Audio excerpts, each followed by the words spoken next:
First contact began as diplomacy. Then one human warship confronted their armies. The stars looked different from here.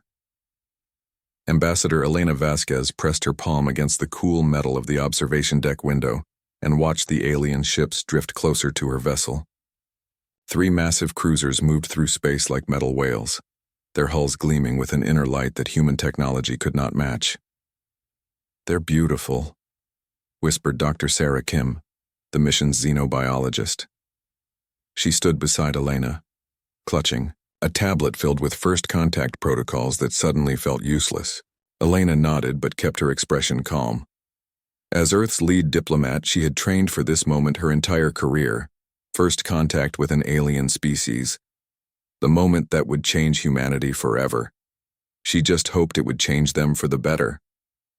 The human ship Harmony's voice was built for peace, not war.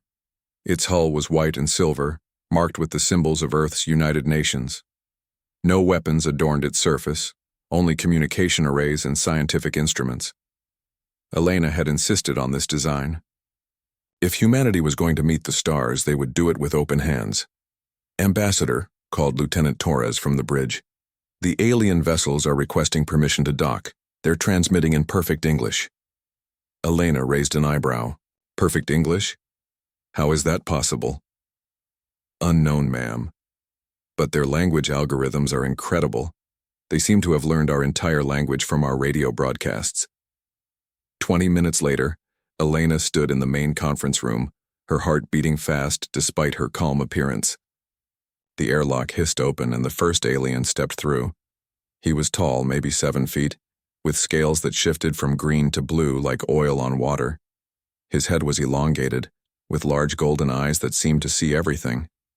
Behind him came 3 others, each wearing robes that seemed to be made from liquid metal. "Greetings," the lead alien said, his voice smooth and musical. "I am High Coordinator Thexville of the Zeltharian Hegemony. We have traveled far to meet the humans of Earth." Elena stepped forward and bowed slightly. "Welcome aboard, High Coordinator. I am Ambassador Elena Vasquez, representing the United Nations of Earth.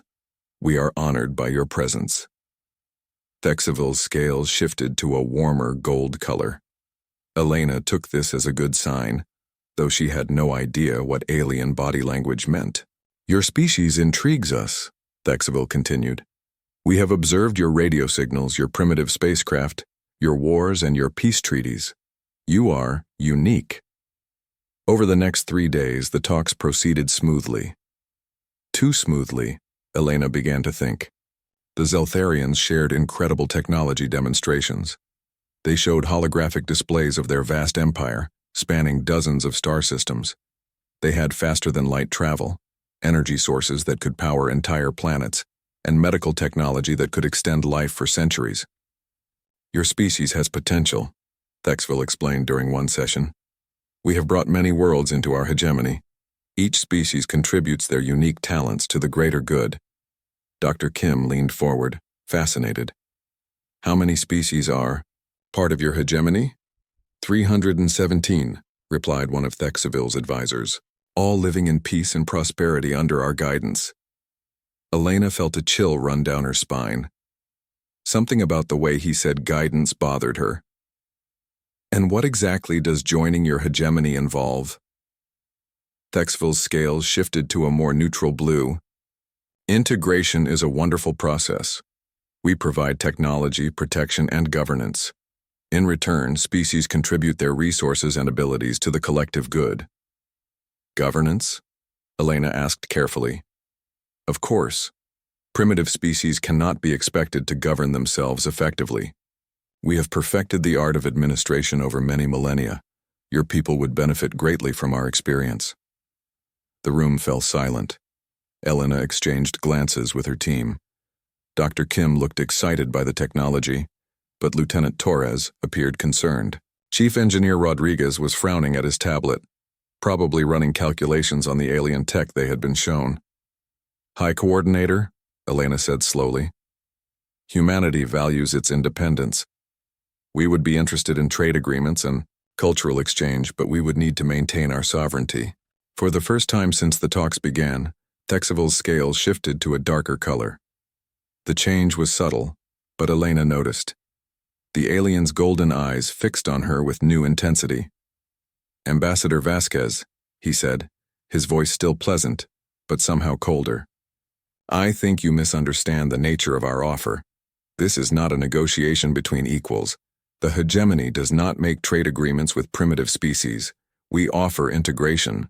The alternative is unfortunate." Elena felt her blood turn to ice. "What do you mean by alternative?" Thexville stood, his full height now seeming threatening rather than impressive. His 3 advisors rose as well, their liquid metal robes rippling. "Species that cannot see the wisdom of integration often face difficulties. Pirates attack their ships. Their colonies suffer unfortunate accidents. Sometimes entire star systems experience problems." "Are you threatening us?" Lieutenant Torres asked, his hand moving instinctively toward his sidearm. Thexville's scales flashed red for just a moment before returning to blue. "I am explaining reality, Lieutenant. The galaxy is a dangerous place. The hegemony provides protection. Without that protection, young species rarely survive long." Elena stood as well, drawing herself up to her full height. She was still much shorter than the alien, but she met his gaze steadily. "High Coordinator, I appreciate your offer, but I cannot accept terms that would end human independence. I will need to consult with my government." "Of course," Thexville said, his voice suddenly friendly again. "Take all the time you need. We are patient. However, I should mention that our patrol fleet detected one of your warships approaching the system. We find military vessels, concerning during diplomatic talks." Elena's heart sank. The UES Defiant was supposed to be conducting routine exercises 3 systems away. If they had detected the diplomatic mission's automated beacon, Captain Chen would certainly investigate. "That would be a routine patrol," she said carefully. "Our captain is probably just checking on our mission status." Thexville's scales shifted through several colors rapidly. "Routine patrol? Ambassador, bringing warships to diplomatic meetings is considered quite rude in civilized space. It suggests hostile intentions." "I assure you, High Coordinator, we have no hostile intentions. Perhaps I could contact our ship and explain the situation." "That would be wise," Thexville replied, but his scales had turned a deep, angry red.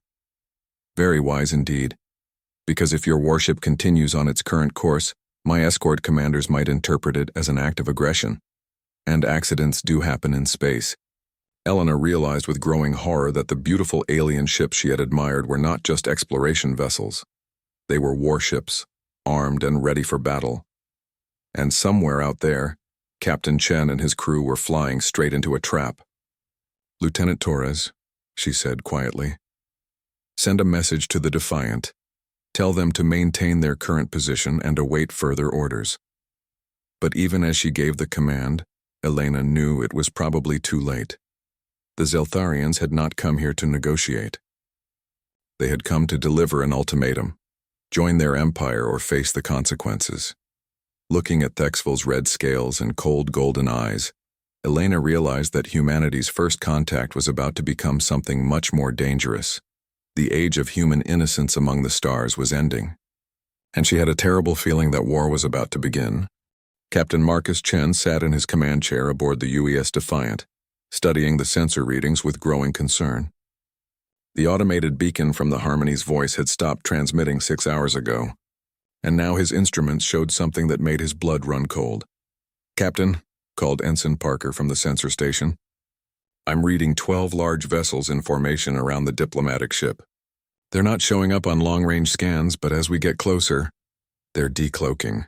Chen finished grimly. He had served in the Earth Defense Force for 20 years, fighting pirates and rebels in the outer colonies. He knew a combat formation when he saw one. "All stop. Bring us to silent running." The Defiant was a warrior-class cruiser built for patrol duties in small conflicts. She carried a crew of 200 and had enough firepower to handle most threats in human space. But Chen had never seen ships like these. Each alien vessel was easily twice the size of his ship, and their hulls glowed with some kind of energy that human sensors could barely detect. "Sir," whispered Commander Sarah Walsh, his first officer, "those are warships. Big ones. Chen nodded, his jaw tight. Communications, can you raise the Harmony's voice? Negative, sir. All their communications are being jammed, but I am receiving a broad-spectrum transmission from the alien fleet. They're speaking English, Captain. Put it through. The bridge speakers crackled to life, and a smooth alien voice filled the air. Human warship, you are violating hegemony space during official integration proceedings. Withdraw immediately or face the consequences. Chen stood up slowly. Integration proceedings? That was not what Ambassador Vasquez had told Earth Command. This was supposed to be first contact, a peaceful meeting between species. But the 12 warships surrounding the diplomatic vessel told a different story. This is Captain Marcus Chen of the United Earthship Defiant. We are responding to a routine diplomatic check. Please confirm the status of Ambassador Vasquez and her crew. There was a long pause. Then the alien voice returned, colder now. Captain Chen, you have 30 seconds to reverse course and leave this system. Your ambassador is learning about the benefits of hegemony membership. Your presence is no longer required. Chen looked around his bridge. His crew was watching him, waiting for orders.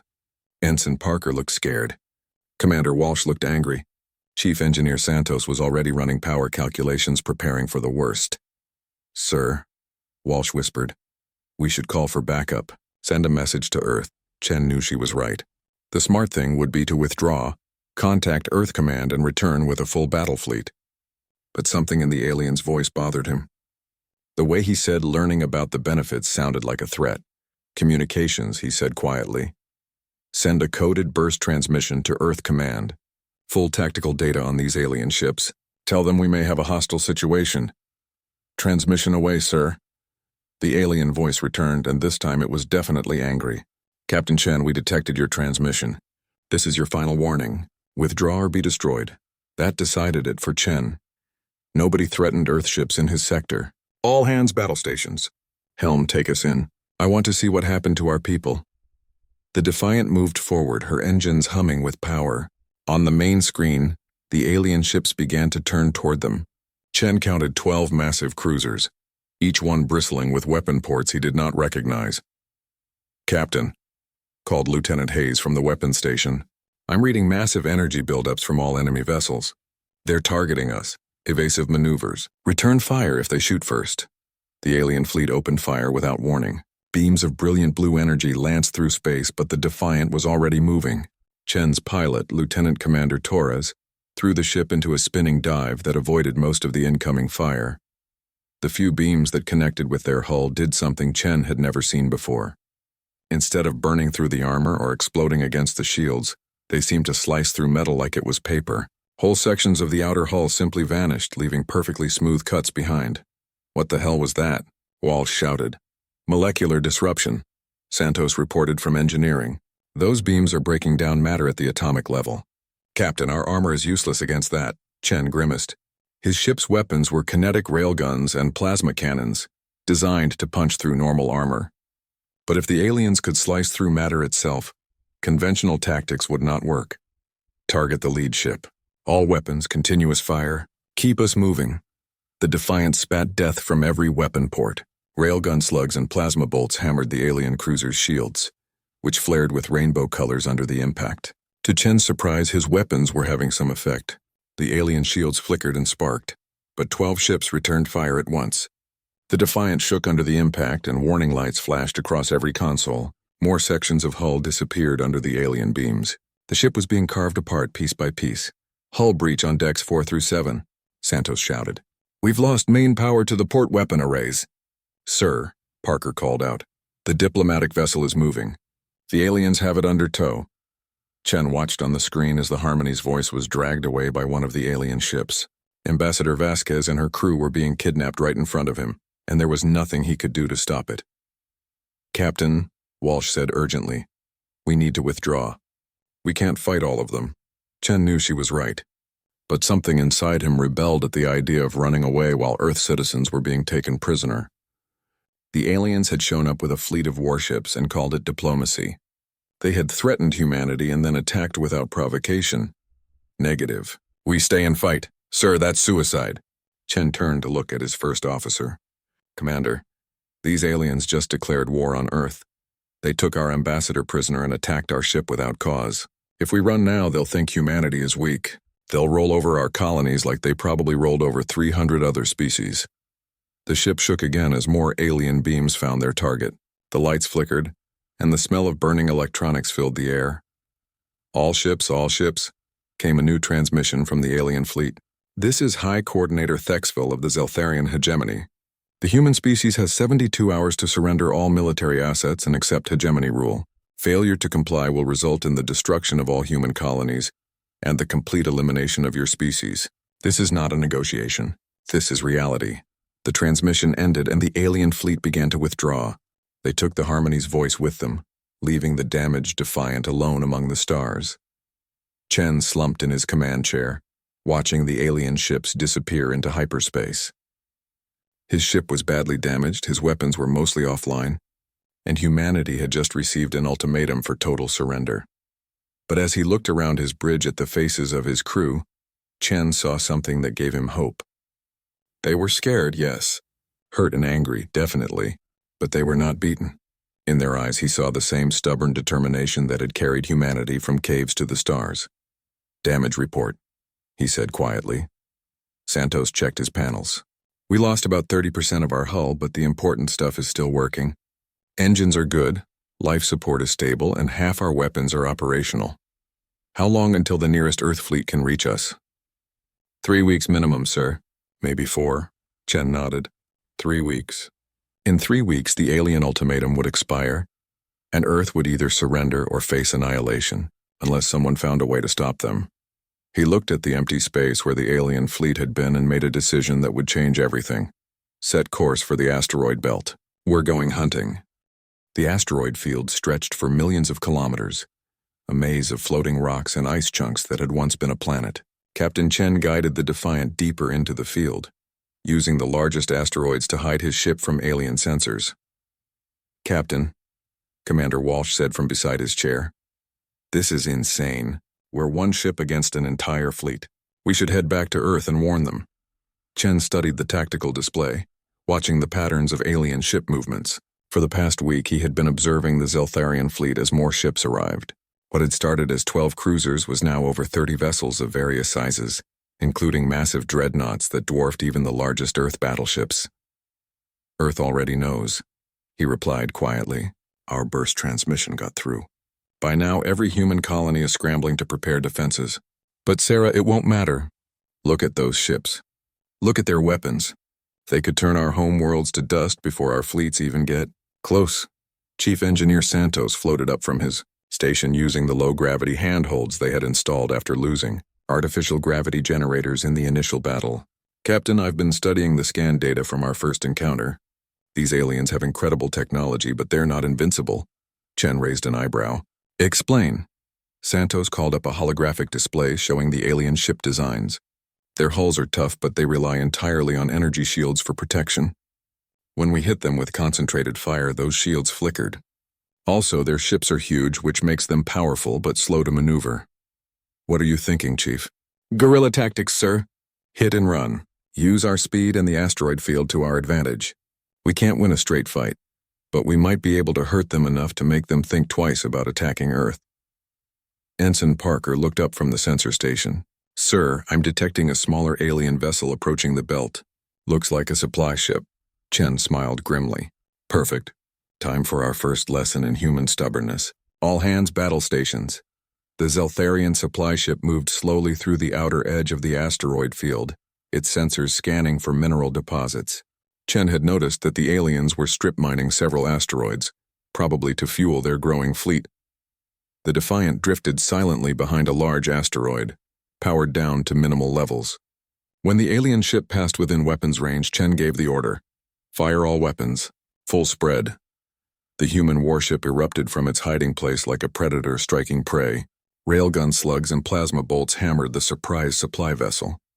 Its shields flared and died under the concentrated assault, and the ship's hull began to crack.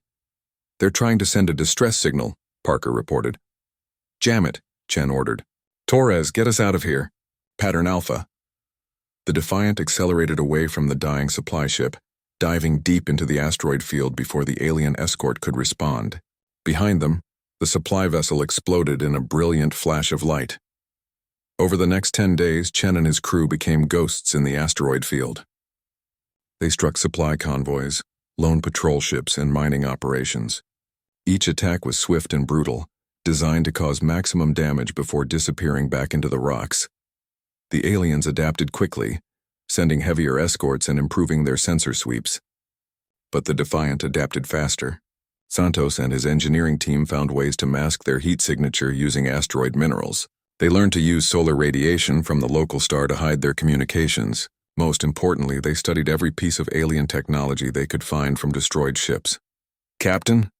Dr. Kim called from the makeshift laboratory they had set up in Cargo Bay 2. The xenobiologist had volunteered to analyze alien equipment after their first successful raid.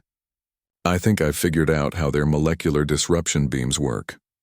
Chen hurried to the cargo bay, where Kim had several alien weapon components spread across a table. The pieces glowed with the same inner light as the alien ships.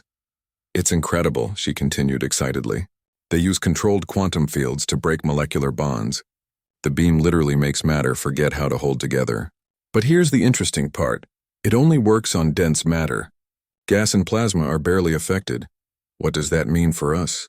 If we could create a cloud of superheated plasma around our ship, their main weapons would be almost useless. The beam would pass right through without doing much damage." Santos looked thoughtful. "We could modify our engine exhaust systems.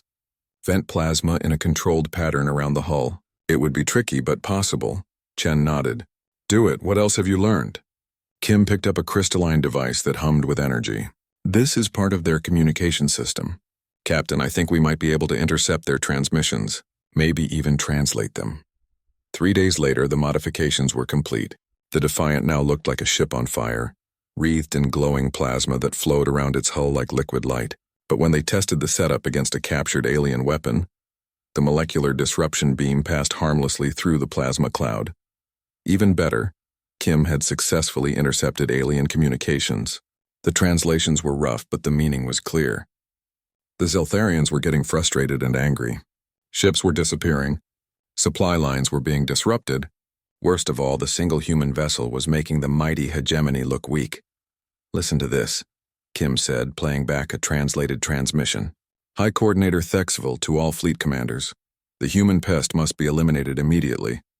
This embarrassment has continued long enough. Deploy all available units to Grid 77 Alpha." Chen studied the tactical display. Grid 77 Alpha was where they had hit a convoy yesterday. The aliens were setting a trap. "They're learning our patterns," Walsh observed. "We might be getting predictable." "Then it's time to be unpredictable," Chen replied. "What's the largest concentration of alien ships in the system?" Parker checked his sensors. "The main fleet, sir. 43 vessels in formation around the 4th planet.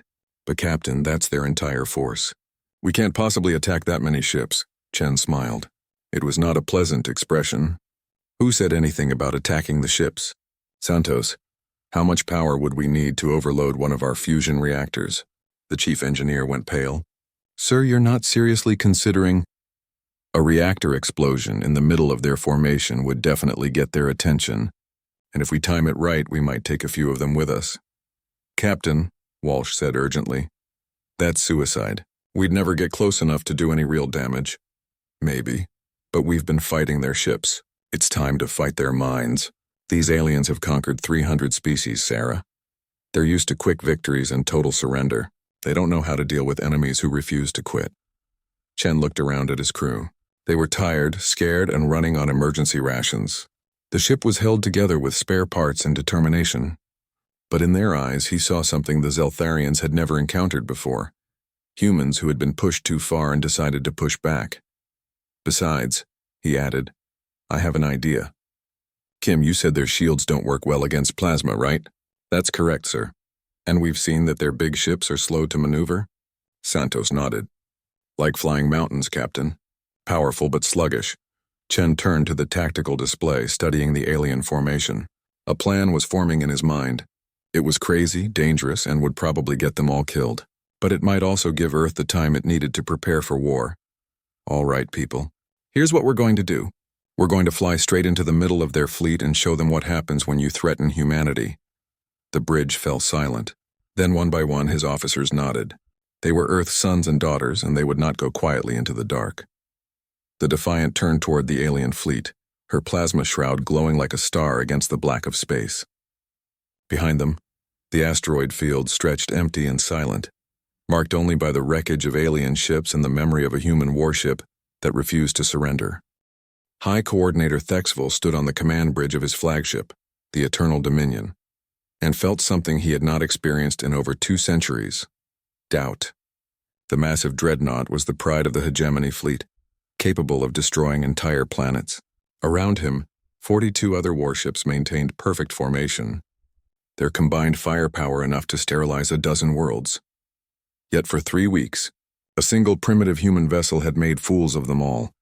"Report," he commanded, his scales shifting to the deep purple that indicated extreme displeasure. Fleet Commander Zethkar approached with obvious reluctance. "High Coordinator, we have lost 17 ships to the human vessel. Supply convoys, patrol units, and mining operations have all been targeted. The human ship appears and disappears like a ghost." Thexville's inner eyelids flickered, a sign of dangerous anger. In 300 conquests, no species had ever resisted beyond the initial demonstration of hegemony power. Most surrendered immediately upon seeing their technological superiority. A few fought brief, hopeless battles before accepting integration. None had ever dared to hunt hegemony vessels like prey. "How many humans are on this ship?" he asked. "Approximately 200, sir. It is a small warship, primitive by our standards." 200. Thexville repeated the number with growing disbelief. 200 primitives are humiliating the entire hegemony fleet? "Sir, the human vessel has proven resourceful. They use tactics we have never encountered." "Their ship has been modified with some kind of plasma shroud that reduces the effectiveness of our molecular disruptors. They strike from hiding, then vanish before we can respond." Thexville turned to study the tactical display. The human ship was approaching their position, moving slowly through the debris field left by their recent mining operations. The vessel looked damaged, trailing energy signatures that suggested failing systems.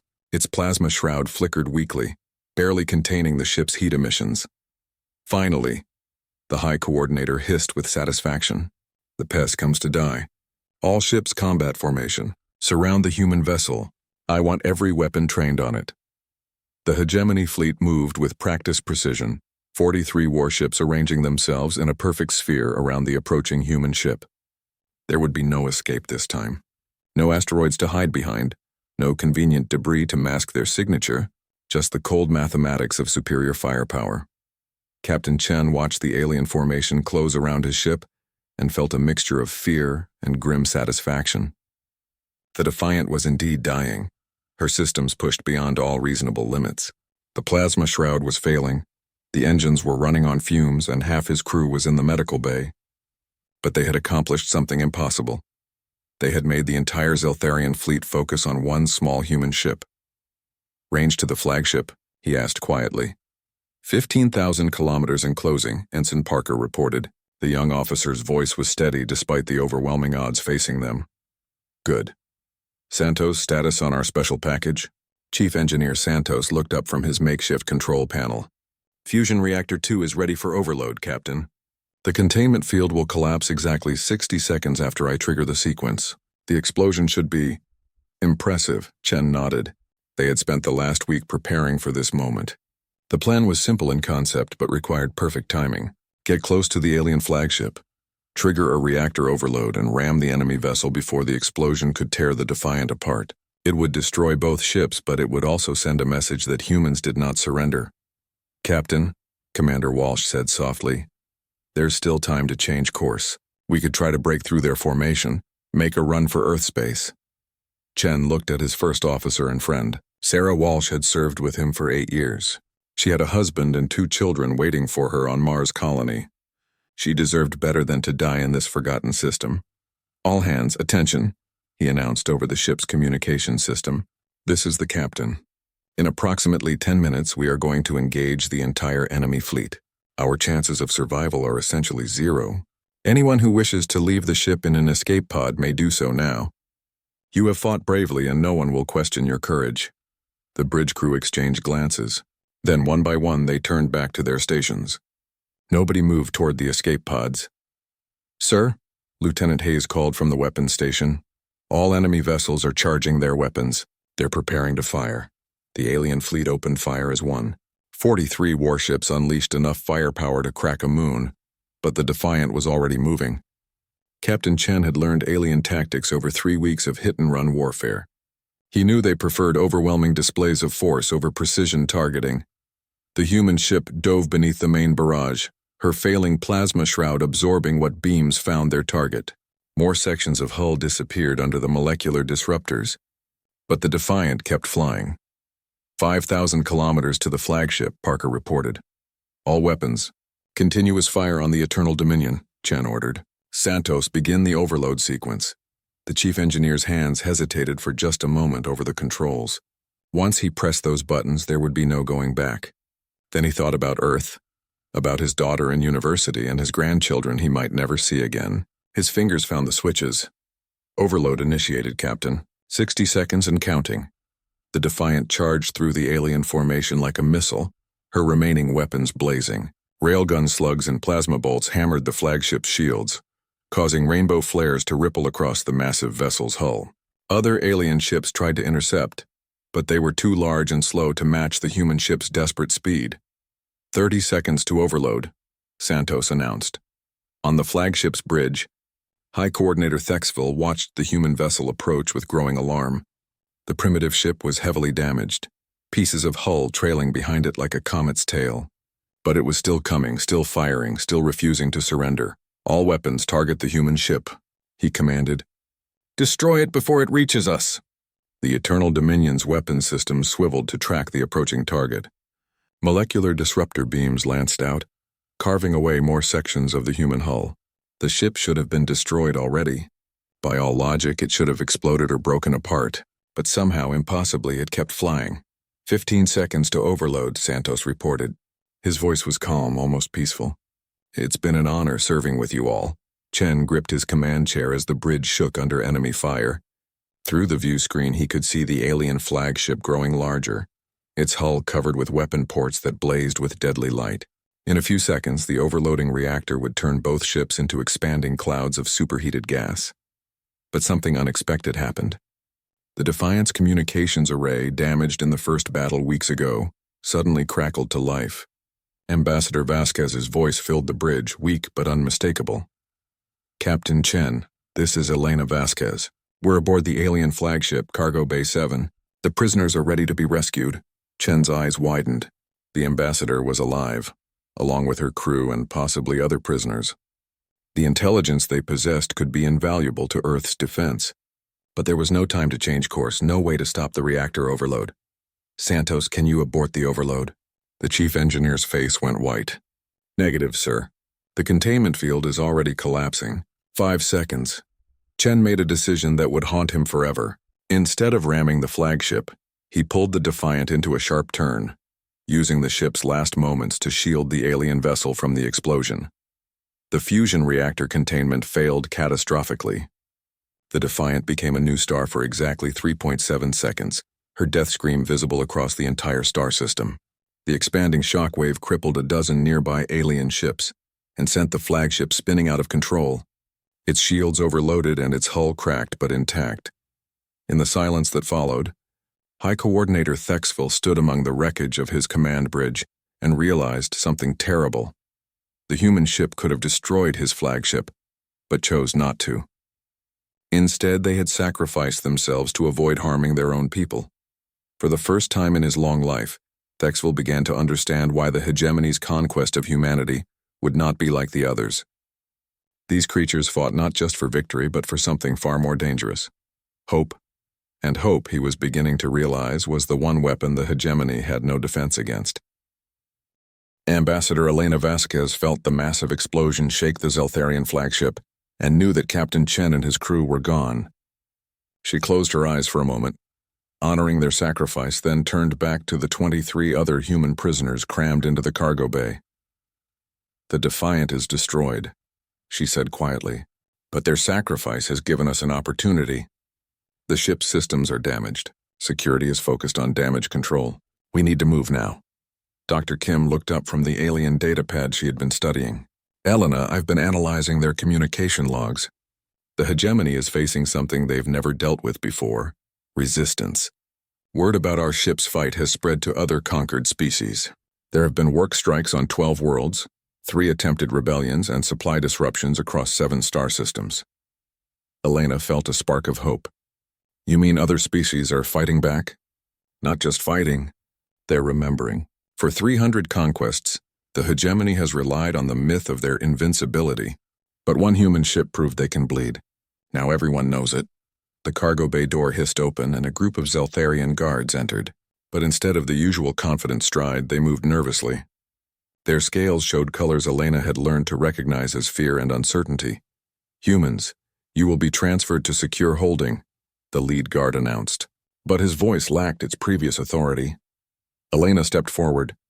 Guard Commander, I demand to speak with High Coordinator Thexville. As an official representative of Earth, I have the right to negotiate for my people. The guard's scales flickered through several colors. The High Coordinator is indisposed. The human ship's attack caused significant damage to the command structure. Then I'll speak with whoever's in charge now. 20 minutes later, Elena found herself in a damaged conference room, facing a scarred Zeltharian officer whose scales constantly shifted between blue and deep red.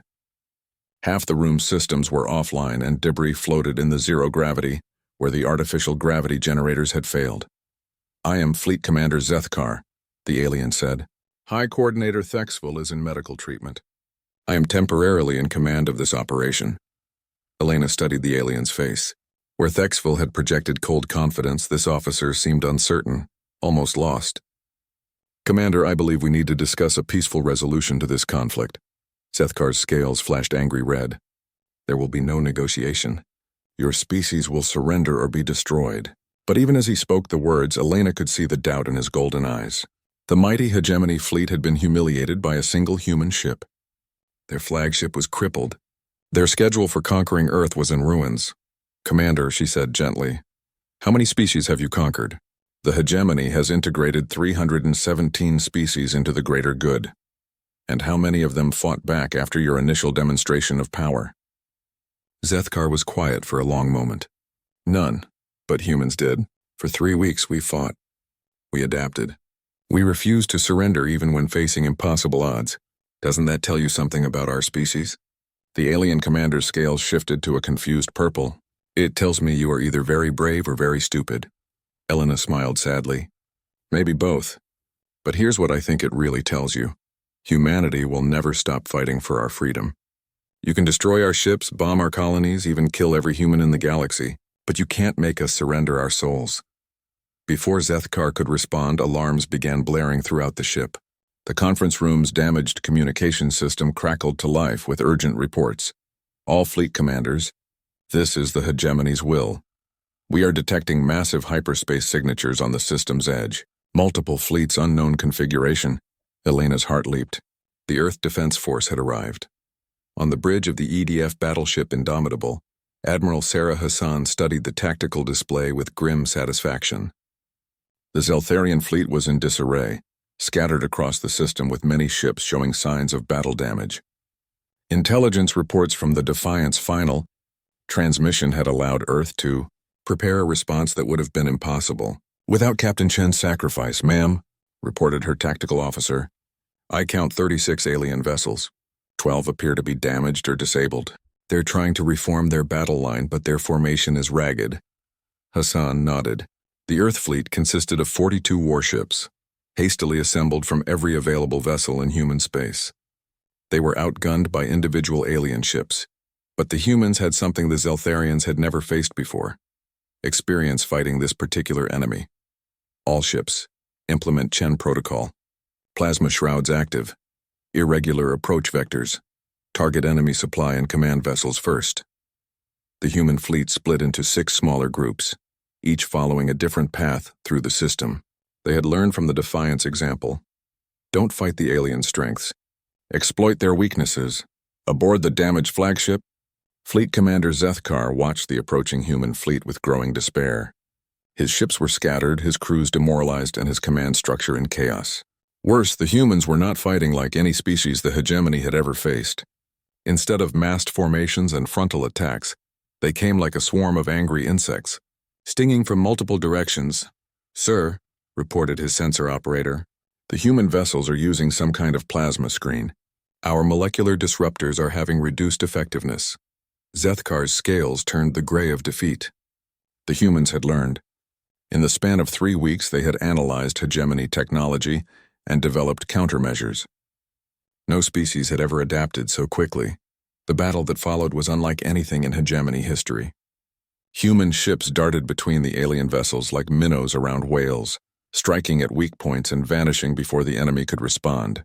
When Zeltharian ships tried to pursue, they found themselves separated from their fleet and overwhelmed by coordinated human attacks. But the turning point came when Admiral Hassan received a coded transmission from inside the enemy flagship.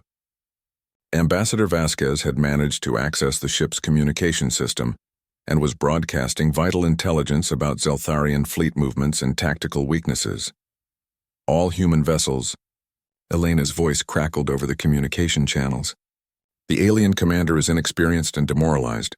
Their fleet coordination has broken down. Press your attacks now. The human fleet responded with renewed fury. What had started as a defensive battle became a rout, as more Zeltharian ships were disabled or destroyed. But Hassan was not interested in annihilation. She had studied Captain Chen's final actions and understood the message he had tried to send. Zeltharian fleet. She broadcast on all frequencies. This is Admiral Hassan of the Earth Defense Force. You are surrounded and outmaneuvered. Surrender now, and we will treat your crews with honor. On the flagship, Zethkar stared at the tactical display in shock. Surrender? No species had ever offered surrender terms to the hegemony.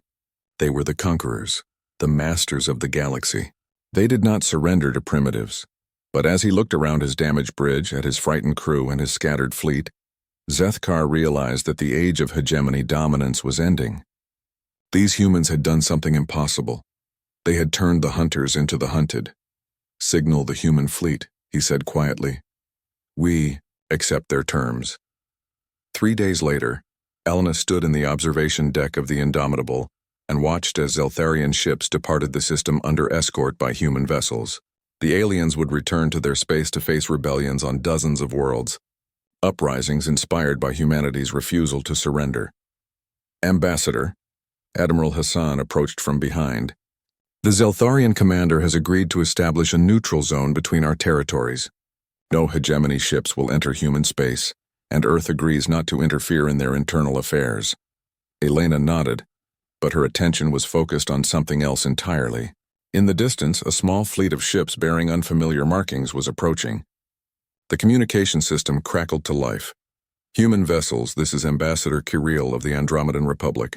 We bring greetings from 47 species who have declared independence from hegemony rule. We request permission to enter your space and discuss mutual cooperation, Elena smiled.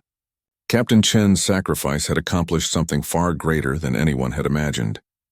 He had not just saved Earth from conquest. He had sparked a galactic revolution. The age of the hegemony was ending and the age of freedom had begun, all because one human warship had refused to surrender, and in doing so, had taught the galaxy that even the mightiest empire could fall if enough people were willing to stand up and say, no.